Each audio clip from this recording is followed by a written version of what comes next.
2013चे ते वर्ष होतं. एक साधी सुशिक्षित मुलगी तिच्या आयुष्याच्या नव्या टप्प्यावर उभी होती. डोळ्यांत संसाराची स्वप्न आणि मनात थोडीशी भीती. तिचे आईवडील तिच्या लग्नासाठी स्थळं बघत होते, पण मुलीच्या मनासारखं स्थळ काही जमत नव्हतं. प्रत्येक स्थळात काही ना काही कमीच वाटत होती आणि त्यामुळे तिचं लग्न जमत नव्हतं. अशाच वेळी तिला नाशिकमधून एक स्थळ आलं आणि ते स्थळ तिला मनापासून खूपच जास्त आवडलं.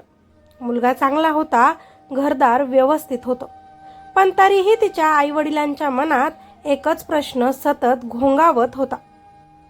मुलीचं शहरात लग्न झालं तर त्यांचा संसार खरंच सुखाचा होईल का? या काळजीतच त्यांच्या ओळखीतील लोकांनी त्यांना एक सल्ला दिला. कॅनडा कॉर्नरला एक मोठे ज्योतिषी आहेत नाशिकमध्ये. कॅप्टन अशोक कुमार खरात नाव आहे. ते चेहरा पाहून भविष्य सांगतात. एकदा त्यांना जाऊन भेटा. आणि त्या एका सल्ल्यानं त्यांच्या आयुष्याचा रस्ता कायमचाच बदलला. त्यांनी अपॉइंटमेंट घेतली आणि मुलीला घेऊन ते त्या ऑफिसमध्ये गेले. ओकस प्रॉपर्टीज नावाचं ते ऑफिस होतं. 2013मध्ये ती पहिल्यांदाच त्या माणसाला भेटत होती. तो डोळे बंद करून मंत्र पुटपुटत होता. त्यानंतर मुलाचा फोटो हातात घेतला आणि काही क्षणातच तो तिला म्हणाला, हा विवाह तुम्ही करा, तुमचा संसार खूप सुखाचा होईल. इतकंच नाही तर त्यानं एक धार्मिक विधी देखील सांगितला.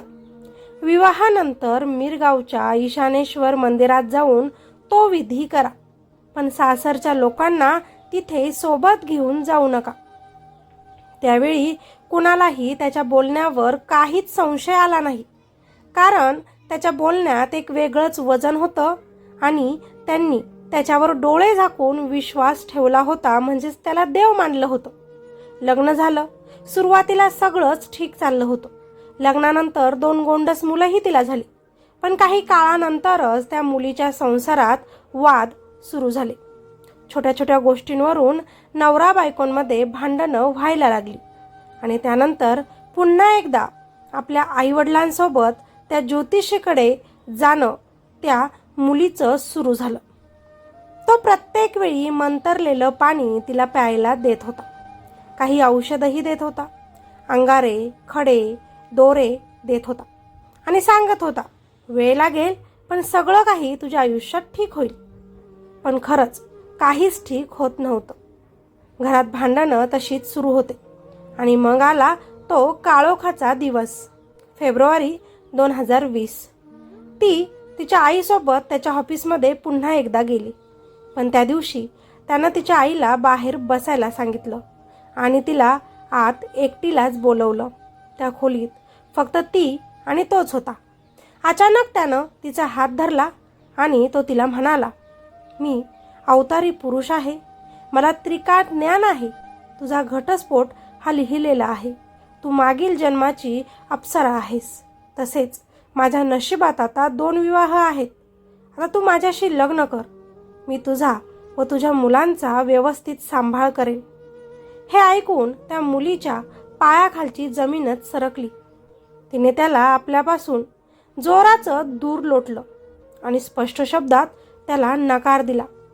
तुमचा आधीच विवाह झाला आहे, हे आता शक्य नाही, असं म्हणत ती तिथून निघून गेली. पण त्याची धमकी ऐकून, त्याची प्रसिद्धी पाहून ती कुणालाच काहीच म्हटली नाही. मुलांसाठी शांत राहणं तिनं तेव्हा योग्य समजले. पण तिच्या आयुष्याचं वादळ इथेच काही थांबलं नाही. 2021मध्ये तिचा घटस्फोट खरंच झाला आणि ती आता पूर्णपणे एकटी पडली. तसेच 2 लहान मुलांची जबाबदारी तिच्या खांद्यावर आली. पण यावेळी ती त्या बाबांकडे गेलीच नाही. ती स्वतःला सावरण्यासाठी, काही परीक्षा देण्याच्या तयारीसाठी ती दिल्लीला अभ्यासासाठी गेली. पण तरीही तिच्या मनात असुरक्षितता, भीती आणि मुलांच्या भविष्याची चिंता वाढतच होती. तिनं तिच्यासोबत घडलेला हा प्रकार, तो महाराज तिला काय काय म्हटला, हे काहीच आपल्या आईवडिलांना किंवा जवळच्या व्यक्तींना कुणालाच सांगितलं नव्हतं. त्यामुळे मुलीची चिंता वाटणाऱ्या आईवडिलांनी पुन्हा एकदा तिला त्याच माणसाकडे नाशिकला नेलं. त्यावेळी त्याने तसं काहीच केलं नाही. उलट त्या काळात तो स्वतः तिला फोन करून तिची विचारपूस करू लागला. मे 2022 त्याचा फोन तिला आला. तुझ्या भविष्याबद्दल म्हणजेच तुझ्या मुलांबद्दल एक महत्त्वाचं बोलायचं आहे, ऑफिसमध्ये ये म्हणाला. ती एकटीच गेली आणि तिथं त्यानं पुन्हा आपला खरा चेहरा तिला दाखवला.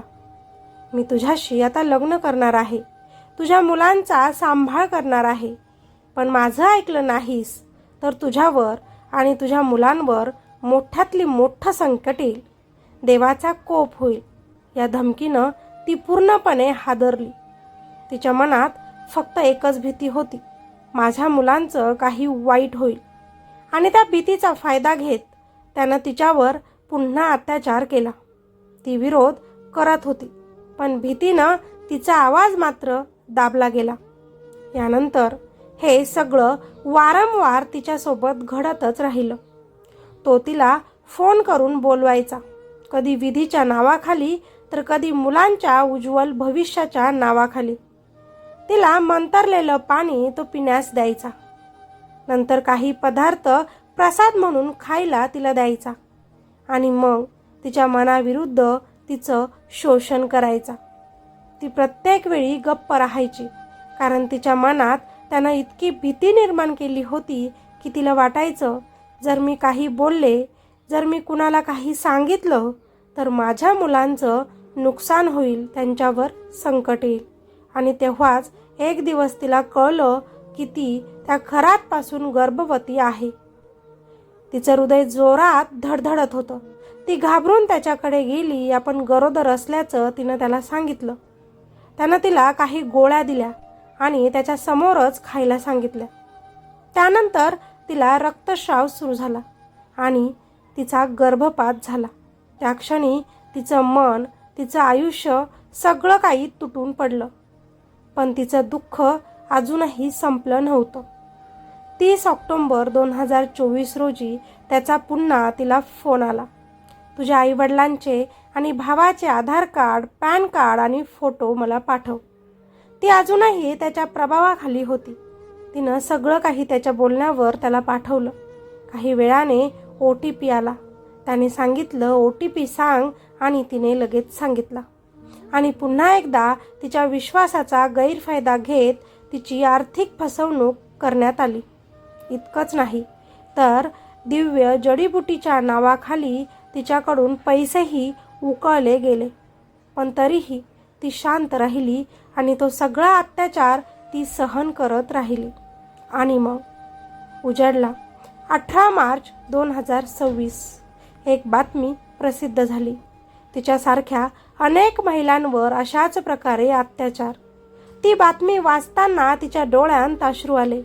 तिच्या मनात एकच विचार आला की आता मी एकटी नाही. त्या नराधमाला शिक्षा व्हायला हवी. आणि त्या दिवशी पहिल्यांदाच तिने भीतीवर मात केली. तिने धैर्य एकवटलं आणि पोलीस ठाण्यात जाऊन खरात विरोधात तक्रार दाखल केली. इतक्या वर्षांपासून जी वेदना ती मनात दाबून ठेवत होती ती शेवटी बाहेर आलीच. आता तर राज्यभर सध्या अशोक खरात प्रकरणाची मोठ्या प्रमाणावर चर्चा सुरूच आहे.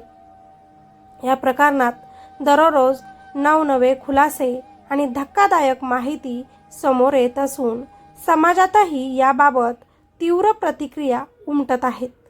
धार्मिक विधी आणि उपासनेच्या नावाखाली महिलांची फसवणूक केल्याचा गंभीर प्रकार आता उघडकीस आला आहे. दाखल तक्रारींमध्ये असे नमूद करण्यात आले आहे की संबंधित व्यक्ती विविध धार्मिक कारणे आणि विधींचा आधार घेत महिलांना विश्वासात घेत होता.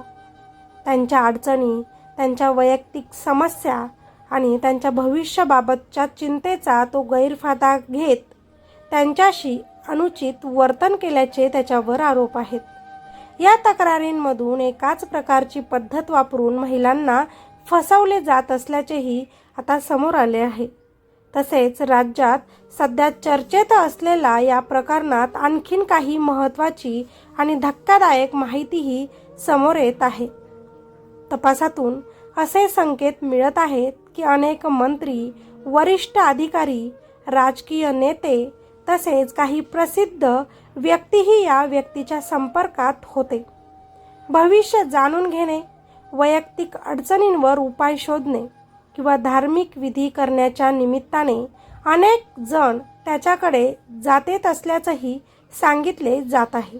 तसेच नाशिक परिसरातील मिरपूर येथील ईशानेश्वर मंदिराच्या मागील बाजूस असलेल्या दुर्गम आणि जंगल भागात काही भक्तांना पूजाविधीसाठी बोलावले जात असल्याची ही माहिती आता समोर आलेली आहे.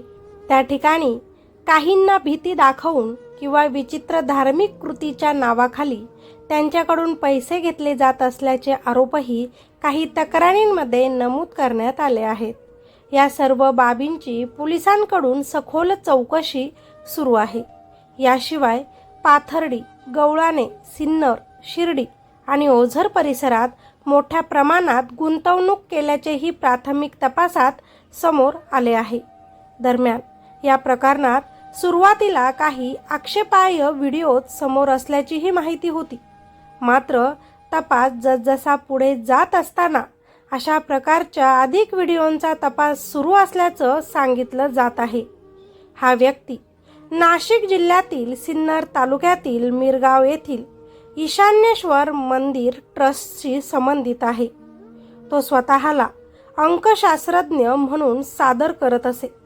तसेच तो मर्चंट नेव्हीमधील निवृत्त अधिकारी असून त्याने आपल्या सेवा काळात विविध देशांचा दौरा केल्याचाही दावा केला जातो. विविध संस्कृती, परंपरा आणि धार्मिक पद्धतींचा अभ्यास केल्याचेही तो सांगत असे, ज्यामुळे अनेक लोक त्याच्या बोलण्यावर अगदी डोळे झाकून विश्वास ठेवत होते. हे प्रकरण समोर आल्यानंतर काही मोठमोठे राजकीय नेते आणि मंत्रीही या व्यक्तीच्या संपर्कात असल्याचे दिसून आले आहे. आपण सगळ्यांनी फोटो बघितलेच असेल. यामुळे राज्य महिला आयोगाच्या अध्यक्षपदावरून रुपाली चाकणकर यांना राजीनामा द्यावा लागला.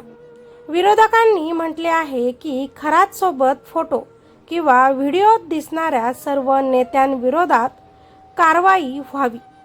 तपासात HIV चाचणीचा मुद्दाही समोर आलेला आहे. काहींनी सांगितले की या प्रकरणाशी संबंधित सर्वच लोकांची आरोग्य तपासणी करणे आता अत्यंत गरजेचं आहे. विधानसभेत या प्रकरणावर चर्चा सुरू असताना काँग्रेसच्या नेत्यांनी सरकारला घेरले आणि सांगितले की व्हिडिओत दिसणाऱ्या सर्वांचेच मोबाईल CDR तपासले पाहिजेत आणि आरोग्य चाचण्या करून घ्याव्यात, नाहीतर त्यांनाही संसर्गाचा धोका आहे. तपासात असेही दिसून आले आहे की खरात स्वतःलाच देव म्हणून सादर करत होता आणि तो महिलांना फसवायचा. तो म्हणायचा की मी देव आहे, तुझं आयुष्य चांगलं करायचं असेल तर मला तुझं शुद्धीकरण करावं लागेल आणि या नावाखालीच महिलांना अत्यंत अशोभनीय पद्धतीनं फसवलं जात होतं. पत्रकार खेमनार यांनी सांगितले की संमोहन किंवा गुंगीचे औषध देऊन लैंगिक संबंध प्रस्थापित करण्याचे अत्यंत घृणास्पद आणि अघोरी कृत्य त्याने केले आहे. तपासात असेही समोर आले आहे की खरात फक्त महिलांनाच नव्हे तर व्यावसायिक आणि पुरुषांनाही फसवायचा. एका व्यावसायिकाला धंद्यात तोटा झाल्यानंतर मार्गदर्शनासाठी खरातकडे गेल्यावर त्याने त्याला खोटी रत्न विकली. एक रत्न 3.5 लाखांना आणि दुसरे रत्न 2 लाखांना. नंतर ही रत्न खोटी असल्याचे त्यांना समजले. याशिवाय खरात स्त्री पुरुषांमध्ये जबरदस्तीनं संबंध प्रस्थापित करायचा. एका बड्या उद्योजकाला दुसऱ्या महिलेशी संबंध जुळवून दिले आणि नंतर ती महिला गर्भवती असल्याचे खोटं सांगून त्या उद्योजकाला ब्लॅकमेल करून त्याच्याकडून 20 कोटी रुपयांची फसवणूक केली, असा आरोपही खेमनार यांनी अशोक खरातवर केला आहे. सध्या या प्रकरणाचा तपास सुरू आहे आणि पुढील काळात आणखीन खुलासे होण्याची शक्यता आहे. समाजाने आणि तपास यंत्रणांनी याकडे गंभीरपणे लक्ष देणं अत्यंत आवश्यक आहे. या प्रकरणाकडे तथ्यावर आधारित आणि जबाबदारीनं पाहणे खूप गरजेचं आहे. तसेच अशा प्रकारांबाबत समाजात जागरूकता निर्माण करणंही महत्त्वाचं आहे.